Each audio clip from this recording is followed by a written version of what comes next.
अस्सलाम वालेकुम स्टूडेंट्स। आज हम ट्रांसपोर्ट के बारे में पढ़ेंगे।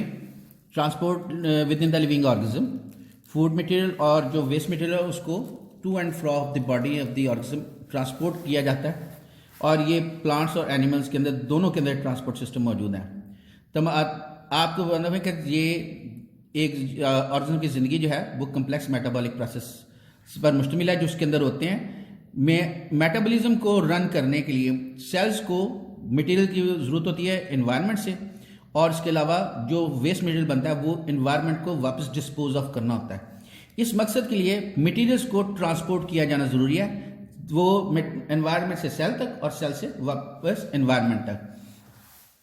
मूवमेंट ऑफ द मटेरियल का एक तरीका डिफ्यूजन है, लेकिन ये कम्प्लेक्स जो मल्टी सेलुलर ऑर्गेनिज्म है जैसे इंसान है या वेल मछलियाँ या ये इन मल्टी सेलुलर ऑर्गेनिज्म के लिए की ज़रूरत को पूरी नहीं कर सकता, क्योंकि ये बहुत ज़्यादा टाइम लेता है किसी सोल्यूशन को डिफ्यूज़ करने के लिए। चंद इंच तक भी मटेरियल की ट्रांसपोर्ट के लिए डिफ्यूजन जो है वो सिर्फ यूनिसेलुलर ऑर्गेनिज्म में काम कर सकता है या सिंपल मल्टीसेलुलर ऑर्गेनिज्म में काम कर सकता है, क्योंकि उनकी हर बॉडी का हर कॉर्नर जो है वो एनवायरनमेंट के साथ वो डायरेक्ट कॉन्टैक्ट में होता है। लेकिन कम्प्लेक्स मल्टी सेलुलर बॉडीज़ के अंदर जहाँ पर सेल्स हैं वो एनवायरनमेंट से दूर होते हैं और बॉडीज़ के अंदर बरीड होते हैं, उनके लिए कंप्रीहेंसिव सिस्टम ऑफ ट्रांसपोर्ट की जरूरत होती है। सबसे पहले आज पढ़ेंगे ट्रांसपोर्ट इन प्लांट्स। प्लांट्स के अंदर ट्रांसपोर्ट के लिए जो सबसे वाइटल सोर्स है, वो जो जरिया है वो वाटर है। वाटर जो है इसी के जरिए मटेरियल की ट्रांसपोर्ट होती है।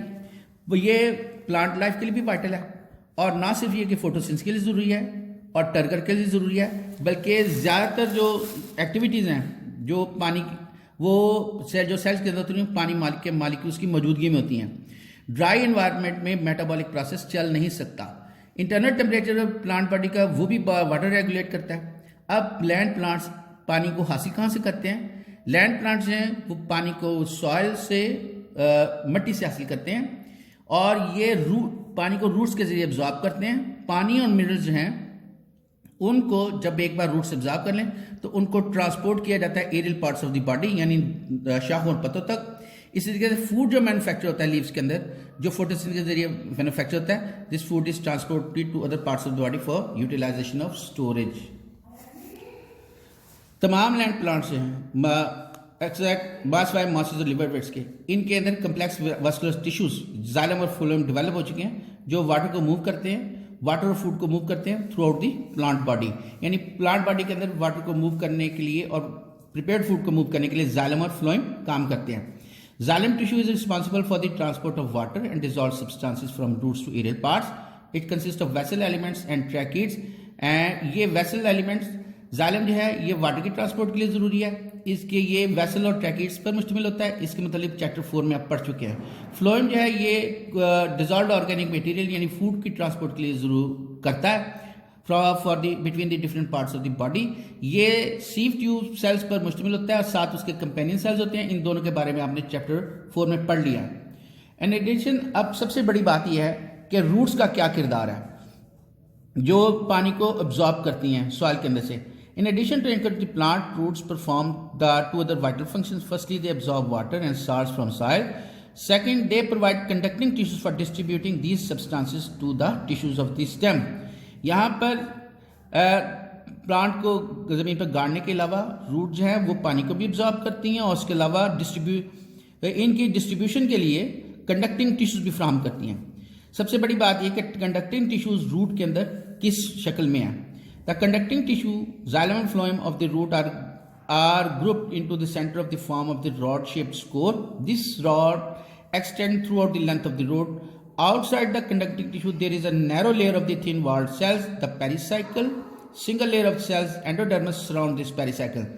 यानी कंडक्टिंग टिश्यू जो है जो जाइलम और फ्लोएम पर मुश्तमिल है वो रॉड की शक्ल में है, और उसके गिर्द एक नैरो लेयर होती है थिन वॉल्ड सेल की जिसको पेरिसाइकिल कहते हैं। पेरिसाइकिल के ऊपर एक और लेयर होती है सेल की जिसको एंडोडर्मिस कहते हैं। एंडोडर्मिस के बाहर एक ब्रॉड जोन है कॉर्टेक्स सेल्स का। ये पतली दीवारों वाले सेल्स बड़े होते हैं, ये फूड और ये पानी को स्टोर करके रखते हैं।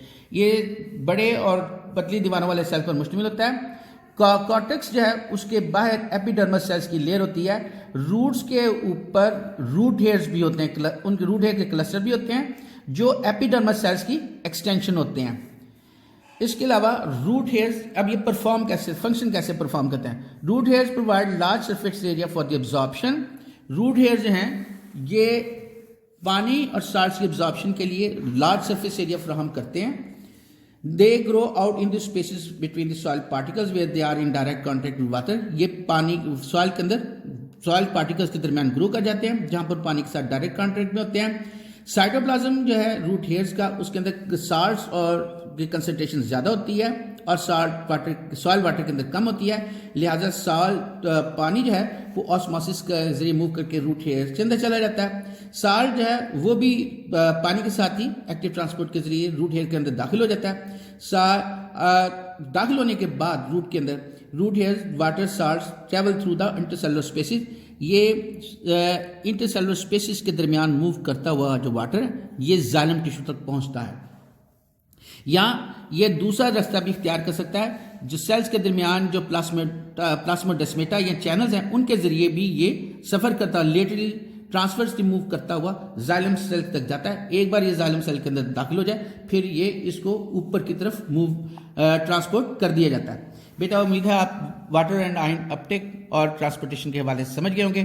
खुदा हाफिज़।